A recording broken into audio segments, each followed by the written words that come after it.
સુરતની લાજપોર જેલમાં સજા કાપી રહેલા બળાત્કારી આરોપી અચાનક છાતીમાં દુખાવો પડ્યા બાદ પડી જતા હોસ્પિટલે ખસેડાયો હતો, જ્યાં તબીબોએ તેને મૃત જાહેર કર્યો હતો. મૂળ નવસારીના દાદાગીરી વિસ્તારના મુસ્લિમ ફળિયામાં રહેતા મૃતક આરોપી સદામ હુસેન ઉર્ફે ઇરફાન અબ્દુલ અઝીઝ રાયની સામે વર્ષ 2021માં 12 વર્ષની બાળકીને લગ્નની લાલચ આપી લલચાવી ફૂસલાવી તેમજ ફરિયાદીના કાયદેસરના વાલીપણામાંથી ભગાડી લઈ જઈ તેની સાથે અવારનવાર શારીરિક સંબંધ બાંધી ગુનો કર્યાની ફરિયાદ નોંધાઈ હતી. નવસારી રૂરલ પોલીસ સ્ટેશનમાં આરોપી સામે પોક્સો એક્ટ હેઠળ ગુનો નોંધાયો હતો. નવસારી કોર્ટમાં આ કેસ ચાલતા સરકારી વકીલે રજૂ કરેલા પુરાવા અને બાળકીની જુબાનીના આધારે આરોપી સદામ હુસેનને દોષિત જાહેર કર્યો હતો. કોર્ટે 5 જૂન 2023ના રોજ આરોપીને આજીવન કેદની સજા અને ₹30,000ના દંડની સજા ફટકારી હતી. આ ચુકાદા બાદ આરોપી સુરતની લાજપોર જેલમાં પાકા કામના કેદી તરીકે રહેતો હતો. જોકે 14 ડિસેમ્બર 2025 રવિવારના રોજ સવારે 11 વાગ્યા આસપાસ જેલની દૈનિક કાર્યવાહી ચાલી રહી હતી. તે દરમિયાન અચાનક સદામ હુસેનને છાતી અને ખભાના ભાગે અસહ્ય દુખાવો ઉપડ્યો હતો. તેની હાલત જોઈ અન્ય કેદી અને જેલ સ્ટાફ દોડતો થઈ ગયો હતો અને હોસ્પિટલે ખસેડ્યો હતો, જ્યાં તેનું મોત નીપજ્યું હતું. હાલ તો આ મામલે પોલીસે વધુ તપાસ હાથ ધરી છે.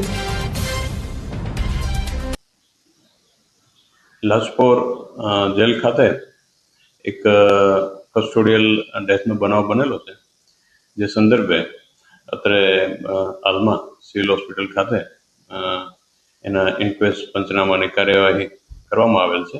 જેમાં વિગત એ રીતેના છે: સદામ હુસેન ઉર્ફે ઇરફાન અબ્દુલ અઝીઝ રાયની કરીને એક પાકા કામના આરોપી જે હતા, જે ઉંમર વર્ષ 33 અને રહેવાસી મુસ્લિમ ફળિયા ધારાગીરી નવસારીના રહેવાસી છે.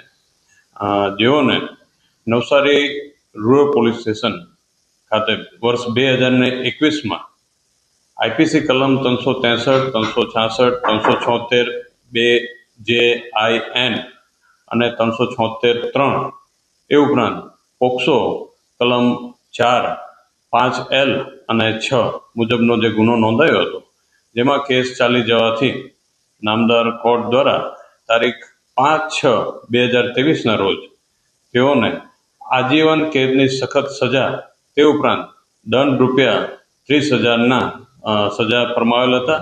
અને આ રીતે તેઓ પાકા કામના કેદી તરીકે તે તારીખથી લાજપોર જેલ ખાતે બંદીવાન હતા. જેઓને આજરોજ સવારે 11 વાગે જે કહેવાય કે એમના અચાનક ખભાના ભાગે દુખાવો ચાલુ થતા ફરજ પરના જે ડૉક્ટર શ્રી મનીષભાઈ હતા, તેઓએ એના કન્સલ્ટ કર્યા અને તેઓને વધુ સારવાર અર્થે જેલના ગાર્ડના જપ્તા સાથે તુરંત જ સિવિલ હોસ્પિટલ ખાતે મોકલી આપેલા હતા, જ્યાં કલાક 12-15 વાગે આજરોજ તેઓને ડૉક્ટર શ્રી અંકિતભાઈ નાઓ દ્વારા મૃત જાહેર કરવામાં આવેલા હતા. જેથી તેના આગળની જે પણ ઇન્ક્વેસ્ટની કાર્યવાહી જે માનનીય શ્રી SDM સાહેબ અત્યારે હાજર છે, તેઓના દ્વારા હમણાં કરવામાં આવેલી છે અને આગળની જે તપાસ છે તે અમારા દ્વારા चालूंगा जी। मेरा नाम मोहम्मद रफीक। आपके भाई का क्या नाम था और क्या हुआ? मेरे भाई का सद्दाम हुसैन अब्दुल अजीज़ रायनी। क्या हुआ उसका तबीयत खराब। मैं दोपहर में काम पे गया था धंधे पे, तो वहाँ से फ़ोन आया पुलिस वाले से कि लेके जा रहे हैं उसको सिविल दवाखाना। उसका सीने में बहुत दर्द है, तो उसको यहाँ लेके आए, बस इतना खाली मेरे से बताए। फिर मैं जल्दी आया, काम पे टम्पा खड़ा किया तो तुरंत यहाँ सब भाई मिल के आए। यहाँ आए तो क्या दिखे?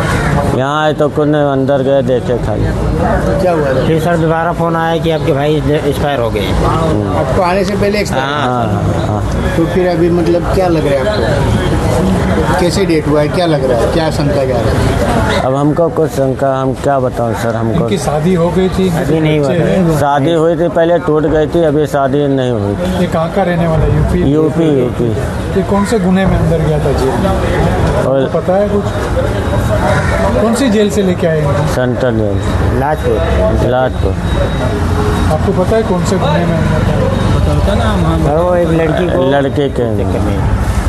लड़की के चक्कर। कितने साल की सजा हुई थी? आजीवन थी? आजीवन। आप इनके कौन लगते हैं? बड़ा भाई। टोटल आप कितने थे? 4। आपकी कुछ मांग है? मेरी मम्मी है, पापा।